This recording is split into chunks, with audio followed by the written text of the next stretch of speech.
రా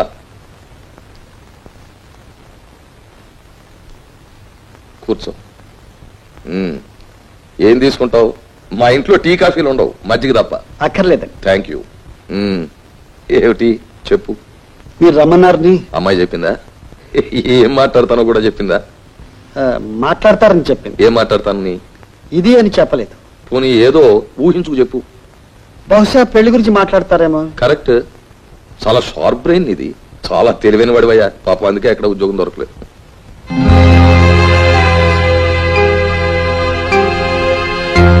ఇంతకీ ఏం చేద్దాం అంటావు? నేనేం చెప్తానండి, పెద్దలు మీరే చెప్పాలి. మా పెద్దరికాన్ని నిలబెట్టావు. Thank you very much. ఏమిటా చెప్పులను అలా చూస్తున్నావు? ఓ, ఆ చెప్పులు అక్కడ ఉండడం ఏమిటా అని. అవునండి. ఇంత అందమైన ఇంట్లో, ఇంత చక్కగా అలంకరించబడిన ఇంట్లో అవి అక్కడ ఉండడం ఏమిటా అని. అవునండి. కరెక్ట్. నేను అదే అనుకుంటున్నాను, నువ్వు అదే అన్నావు. నువ్వు కూడా అదే అనుకుంటున్నప్పుడు ఇంకా అదెందుకు అక్కడ? ఒరేయ్ శరభయ్య, ఆ చెప్పులు తీసి గడపవతల బారై.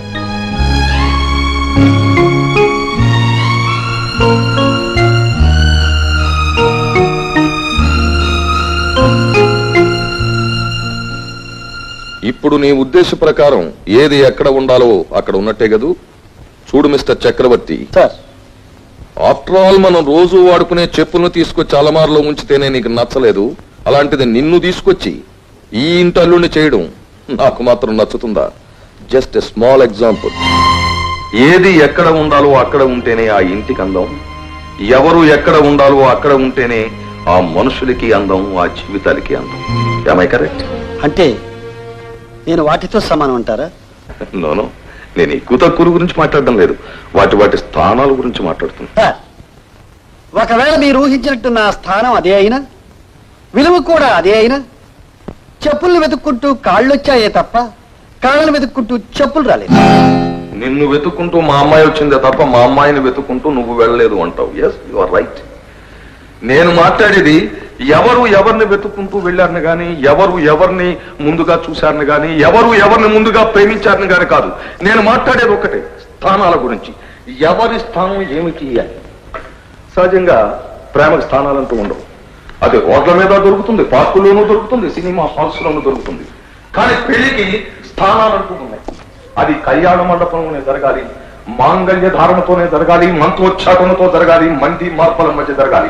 అక్కడ వస్తుంది స్థానాలు కూడా. You catch my point? Yes sir, I got your point and I got your mind also. మీరు ఒక స్థానంలో ఉన్నారు కాబట్టి నా స్థానం గురించి మాట్లాడుతున్నారు.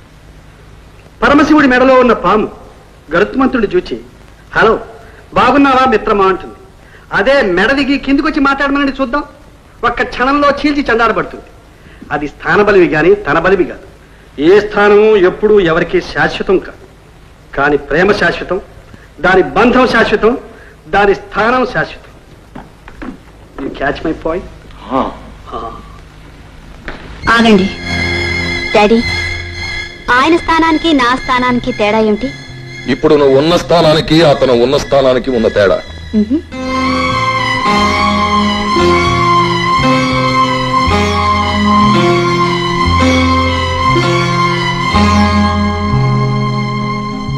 ఇప్పుడు మేమిద్దరు సమానంగా ఉన్నామా?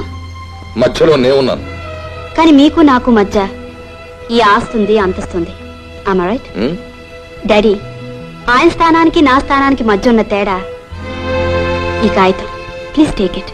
ఏమిటమ్మా ఇది? అదే, ఆయన ఆ స్థానంలోకి రావాలంటే కష్టం, నేను ఆయన స్థానంలోకి వెళ్ళాలంటే ఈ కాగితం మీద ఒక్క సంతకం చేస్తే చాలు. చేశాను, ఇచ్చాను. వస్తాను.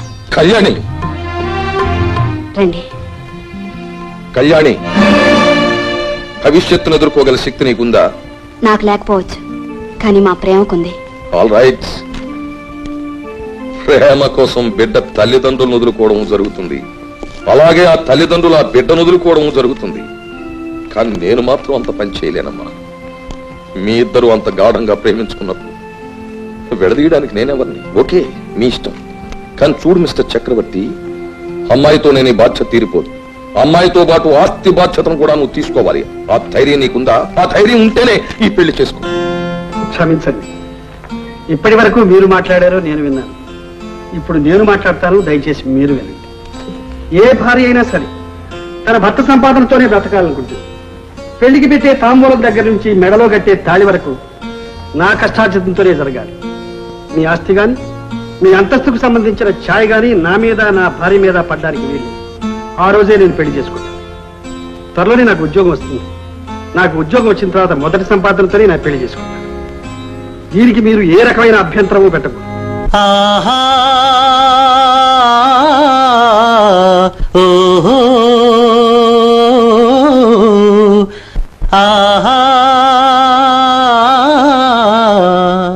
Mr. Chakravarti, this is your appointment order.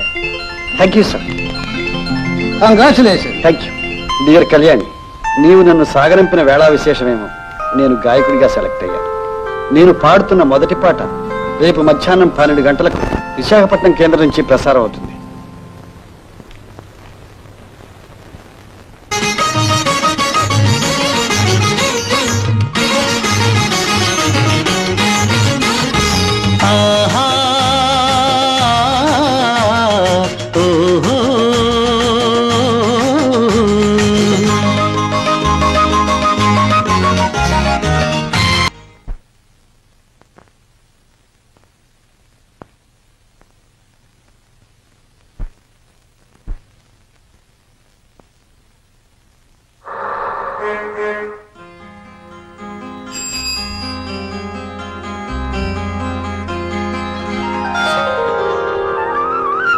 నమస్కారం సార్. ఎవరు బాబు నువ్వు? నేనేనండి, చక్రిని.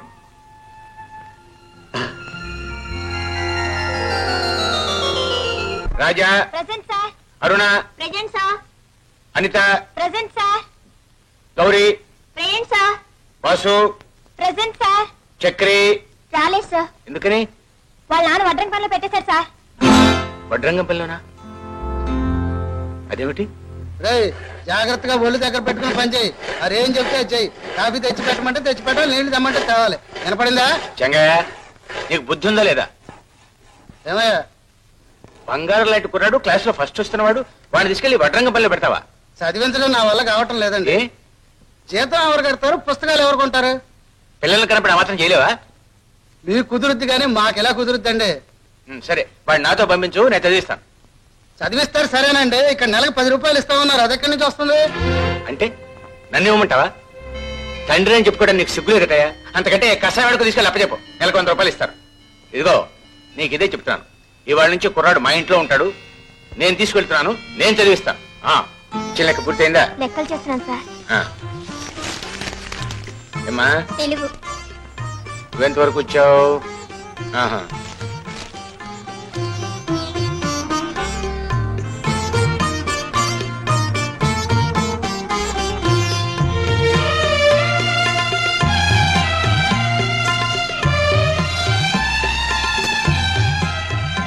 చక్రి, ఏం చేస్తున్నావు? నా హోంవర్క్ నాన్న. నీ హోంవర్క్ అర్థం చేయటం చేతులు అవుతున్నా నాన్న. ఏమిటి? అచ్చంగా ఆడుకోవడానికి చేతులు లాగటం లేదు, హోంవర్క్ చేయడానికి చేతులు లాగుతున్నాయా? అదంతా వంక, అలా వీలు కాదు. ఎవరి హోంవర్క్ వాళ్ళే చేసుకోవాలి. చక్రి, ఇచ్చే. చక్రి, ఎక్కడ? అరే, నీళ్ళు నువ్వు తోడుతున్నావా? గౌరీ, ఏంటి నాన్న? వాడు ఒక్కడే పని చేస్తుంటే వాడికి సాయం చేయకూడదమ్మా? నా చేతులు లాగుతున్నాయి నాన్న. నీకు ఇది ఒక పాట అయిపోయిందమ్మా, చేతులు లాగుతున్నాయి చేతులు లాగుతున్నాయని. చక్రి, నువ్వు వెళ్ళి చదువుకో, వెళ్ళు.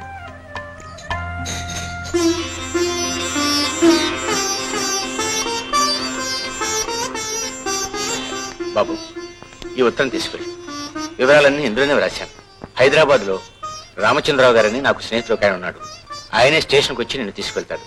నిన్ను హాస్టల్లో ఆయనే చేర్పిస్తాడు. అన్ని సదుపాయాలు ఆయనే చూస్తాడు. పెద్దవాడవై బాగా చదువుకుని తిరిగిరా, వెళ్ళు.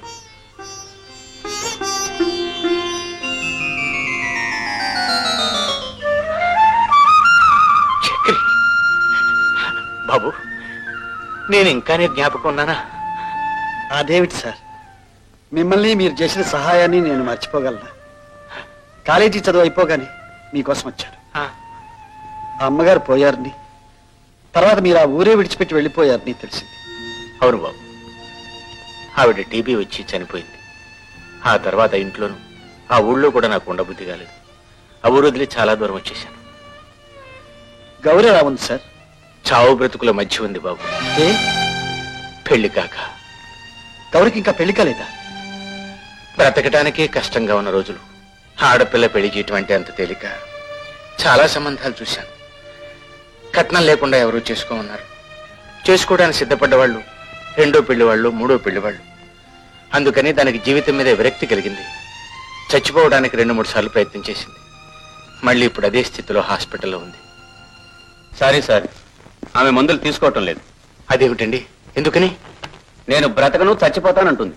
అంటే మాత్రం ప్రయత్నించకుండా వదిలేస్తారా? మా వల్ల కానప్పుడేగా చెప్పేది. పైగా ఆమె చాలా పట్టుదల మనిషిలా ఉంది. ఏం చెప్పినా వినటం లేదు. మరి ఇప్పుడు మమ్మల్ని ఏం చేయమంటారు? ఆమెకు బ్రతుకు మీద విరక్తి పుట్టింది. ఎవరూ పెళ్లి చేసుకోరనే నిర్ణయానికి వచ్చేసింది. పెళ్ళవుతుందనే నమ్మకం కలిగితే బ్రతకాలనే ఆశ పుట్టొచ్చు. అది జరిగే పనే డాక్టర్ గారు.